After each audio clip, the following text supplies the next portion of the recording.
Let's just hit the street. Yeah, we're ranting. Get rich quick. Or die trying. What's that? Yeah, but that's what. How is it not related to Peter Antipati? But see, so Alfred has never had a party. Charlie. But Peter party. What is that? This early morning. Where are we eating? Party. Let's go to the street. Let's just go. Yeah, let's just go.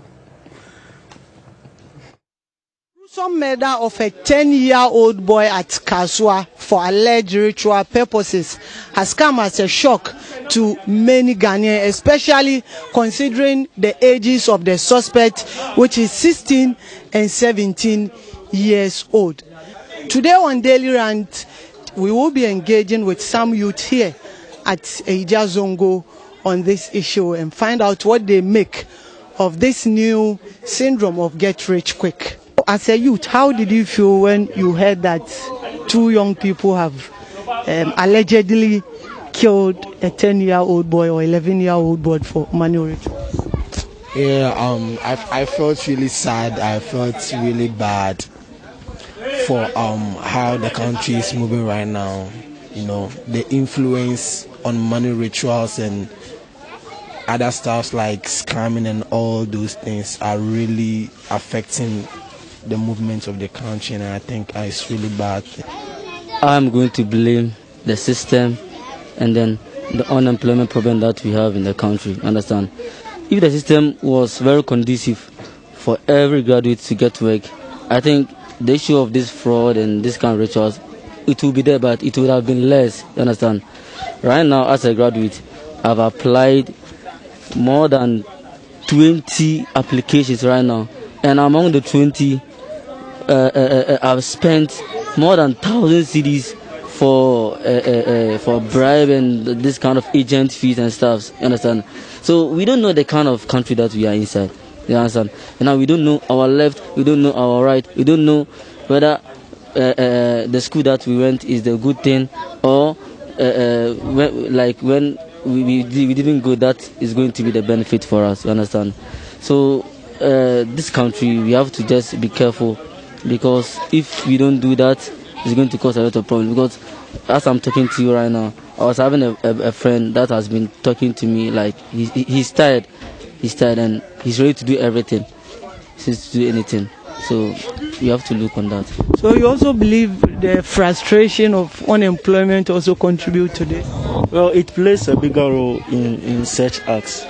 You could realize that when you are in a country that unemployment dominates the order, when unemployment becomes the order of the day, you will see that social vices is the end result. So that's why we are having such problems.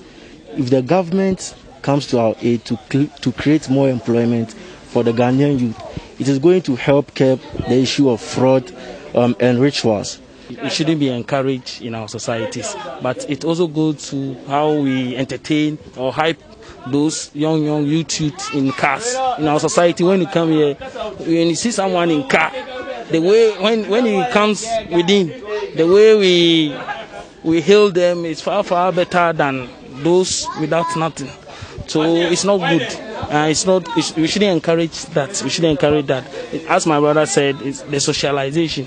Parents, friends, our parents should know the kind of friends their children goes out with, and the kind of movies when the children are around they watch, and many other. In fact, it was quite very abysmal. It shouldn't be encouraged. One thing that I found out that is very unfortunate is that the content on our screens.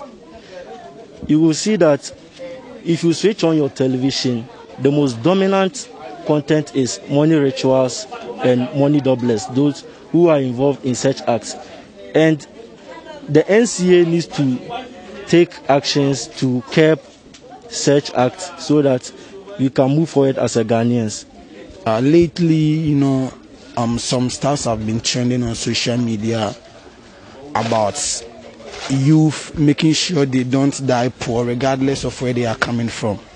It's really sad to see people, young people, thinking of making money at a very tender age by all means.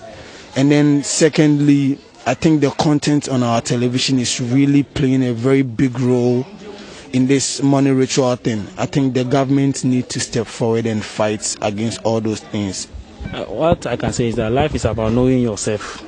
So if you know yourself, that's by the pressure your colleague will go through on this jealousy and irate thing. If you know yourself, the ability to say no when they call you, or the ability to resist from friends whom you think they are into such things, I think is the best thing. But the issue of unemployment too is a canker in this country. So looking at, if you look at graduates, let's take the recent GES recruitment for instance. Over 120,000 graduates applied, but up to now, as I'm speaking with you, they have finished their appointment letter, but still they are recruiting. But what? It's not formal unless you pass through some means which is not good.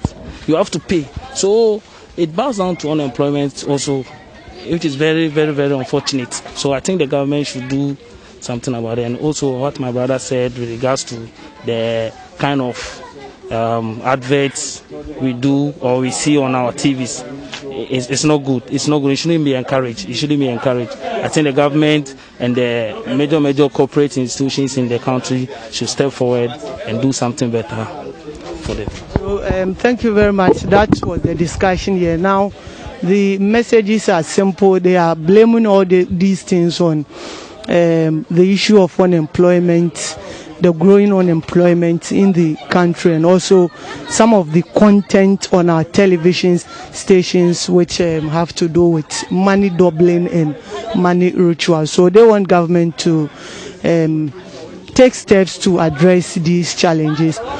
Ibrahim Abubakar, TV3, Kumasi. All right, so that's what you had to say on the streets. And ever since this issue of the 11-year-old boy came up, I've been thinking, and the other day, Johnny, I listened to you when you were saying that when you were 11, or no, not even 11, when you were 14, you were thinking about how to pass your exams. That's right, your SSE. I would never ever think of juju or sikedro or anything at that age. It was nothing that I even knew about. And even in those times when you hear juju or sikedro, there was some fear that came with it, that you don't even want to be associated with it. What has changed so much so that a 16-year-old boy, a 14-year-old boy will think that, oh, I'll be driving a Range Rover. Do you know what it takes to drive a Range Rover? Where are you?